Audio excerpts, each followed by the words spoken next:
Let's get a quick take on the not-so-surprising news that Denver was rated the best place to live according to U.S. News and World Report. Patty, do you think it was the new mobile restroom that put it over the top for us when it came to voting? It could well have been. You know, we get these lists all the time because there's such clickbait on the web. You know, you're getting Denver is the 9th best place to wash your dog. It's the 10th best place to walk your dog after you've washed your dog. I mean, it's unbelievable the lists you get every day. This was actually a pretty good accolade for Denver.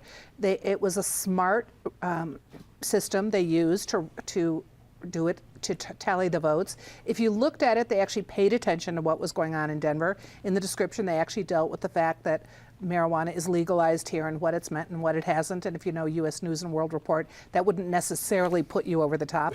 But it was a nice accolade on top of the Super Bowl win. Nice. Mike Krause, the Independence Institute, joins us today. Mike, what were you more surprised by? The fact that Denver was ranked #1, or the fact that U.S. News and World Report still exists? I did not know U.S. News and World Report exists. The last time I heard of them was when CU Boulder was the #1 party school in the country.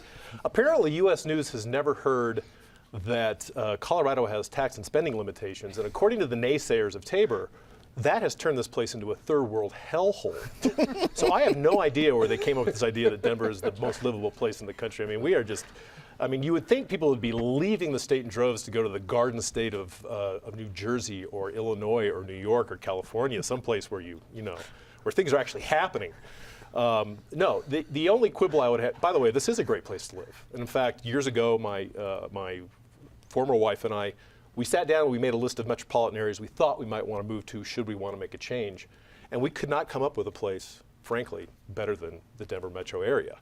The one quibble I have with their rating is the affordability and the cost of living part of it. Yes, Denver is a reasonably priced housing market if you're coming from Silicon Valley or the San Francisco Bay Area or one of the boroughs of New York.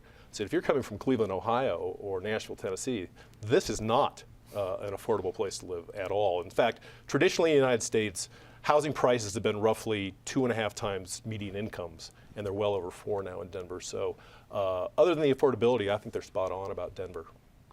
Eric Sonner, political analyst. At what point do you think with rankings like this, does Denver kind of become that Yogi Berra-ism, no one goes anymore, it's too crowded? Well, that was going to be my comment exactly in that same vein, which is it was a nice compliment to Denver, but I'm not sure how desirable it is. I mean, why not make us 15th on the list? And let's keep the secret a little bit here, guys. I mean, in addition to Mike's comment about affordability, I think the other increasing issue in Denver is just congestion. Everything is a little bit more crowded, a little bit more congested. Now, there are many upsides to those problems, but I might be in favor of just a little more quiet attention and let those of us here still enjoy it without quite the crowds. I saw a great Twitter feed where it had that same list and someone had marked it off in a pen and said, like, no, Denver's awful. Don't come here. Yeah, something like that. Rounding out the panel, Natasha Gardner, senior editor of 5280 Magazine. Now, as a longtime member of 5280 Magazine, do you feel a sense of pride/guilt over the new ranking of Denver? Pride, no guilt. Actually, I'll be a bit of a buzzkill on that. You know, one of the things that I hear that comes out anytime we have these lists is, oh, it's a secret. We got to keep this quiet. You know, Denver's such a nice place. Let's not have so many people move here. And there's a level of hostility there that's starting to turn. It puts Denver in a poor light. Here's the reason why. When I lived on the East Coast, when you first met somebody, the first questions were about your pedigree. Where did you go to school? What was your job? That's what it was about. When I moved to Denver, I loved that wasn't the question. But the question that has developed in the last few years is not where you're from, not related to pedigree. It's how long have you been here? Mm-hmm. And in that question is a hostility. I don't know what the bar is. How many years do I have to have been here for this to be okay? But it creates this idea of Denver not being as friendly as I think we want to be. And part of the reason for that is because at 5280, I get a report on a lot of serious bad things that happen with the city, but a lot of fun things too. We just finished a year-long report on the best specialty food markets in Denver, which was so much fun to report, but showed such a great diversity of the international markets and the international community in this city.